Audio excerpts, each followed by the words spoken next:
नमस्कार दोस्तों।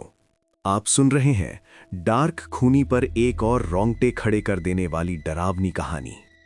आज की कहानी महज एक कहानी नहीं है।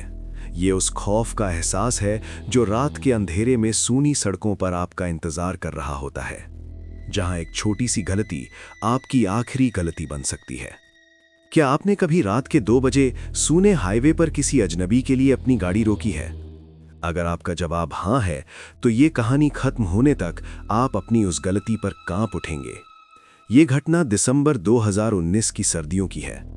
राहुल अपनी आईटी कंपनी के काम से उस रात काफी देर से निकला था। जब उसने अपनी कार हाईवे पर मोड़ी तो डैशबोर्ड की घड़ी में रात के 2:15 हो रहे थे। बाहर कंपा देने वाली ठंड थी।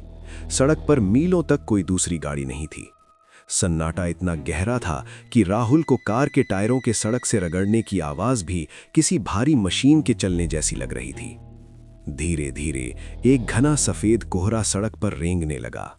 ऐसा कोहरा जो कार की हेडलाइट की पीली रोशनी को भी निगल रहा था। राहुल को अपनी गाड़ी के वाइपर चलाने पड़े। तभी वाइपर के इधर उधर होते ही उस घने कोहरे के बीच राहुल की नजर सड़क के किनारे खड़े एक साए पर पड़ी। एक लड़की जो बिल्कुल बुत की तरह खड़ी थी।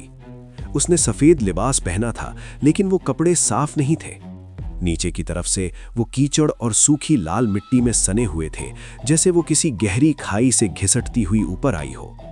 उसका सिर अजीब तरीके से नीचे की तरफ झुका हुआ था, बाल पूरे चेहरे पर बिखरे थे और उसने बहुत धीरे से अपना एक हाथ उठाया लिफ्ट मांगने के लिए। राहुल का दिल जोर से धड़का। उसका पहला ख्याल था कि गाड़ी तेज भगा ले, पर फिर उस सुनसान रात में उसे तरस आ गया। उसने कार के ब्रेक लगा दिए। लड़की धीरे धीरे कार के पास आई और बिना दरवाजे की आवाज किए पीछे की सीट पर बैठ गई। और उसके बैठते ही कार के अंदर की दुनिया जैसे जम गई। हीटर चालू था, फिर भी राहुल की सांसें हवा में भाप बनने लगी। उसे अपनी हड्डियों में बर्फ जैसी चुभने वाली ठंड महसूस होने लगी और एक अजीब सी महक, सड़े हुए पत्तों, पुरानी गीली मिट्टी और जमे हुए खून जैसी बदबू पूरे केबिन में भर गई। सफर शुरू हुआ। 10 मिनट बीत गए। पीछे से कोई हलचल, कोई आवाज नहीं आई। यहां तक कि उस लड़की के सांस लेने की आवाज भी नहीं आ रही थी। कार का रेडियो अचानक खर-खर करने लगा, जैसे कोई पुराना सिग्नल टूट रहा हो। राहुल ने अपनी घबराहट मिटाने के लिए रियर व्यू शीशे में पीछे देखा और उसके सीने में जैसे दिल धड़कना बंद हो गया। मिरर में पीछे की सीट बिल्कुल खाली थी। वहां कोई नहीं था, लेकिन पीछे वाली खिड़की के कांच पर भाप जम रही थी और देखते ही देखते उस भाप पर किसी अदृश्य उंगली से एक क्रॉस यानी एक्स का निशान बन गया। राहुल का गला पूरी तरह सूख गया। स्टीयरिंग पर उसके हाथ कांपने लगे। तभी ठीक उसकी गर्दन के पीछे से एक आवाज आई। ये किसी इंसान की आवाज नहीं थी। ये आवाज ऐसी थी जैसे 2 सूखी हड्डियां आपस में रगड़ खा रही हो। तुमने मुझे यहीं इसी जगह पर छोड़ा था ना? राहुल के पसीने छूट गए। उसने एक्सीलरेटर पर पूरी ताकत से पैर दबाया, पर कार की स्पीड बढ़ने के बजाय इंजन खांसने लगा और हेडलाइट्स फड़फड़ाने लगी। तभी उसे अपने बाएं गाल पर किसी की बर्फीली सड़ी हुई सांस महसूस हुई। उसने धीरे से कांपते हुए अपनी बगल वाली सीट की तरफ देखा। जो लड़की पीछे बैठी थी, अब वो ठीक उसके बगल में बैठी थी। उसके चेहरे की आधी खाल गायब थी, जहां से सिर्फ काली हड्डियां दिख रही थीं।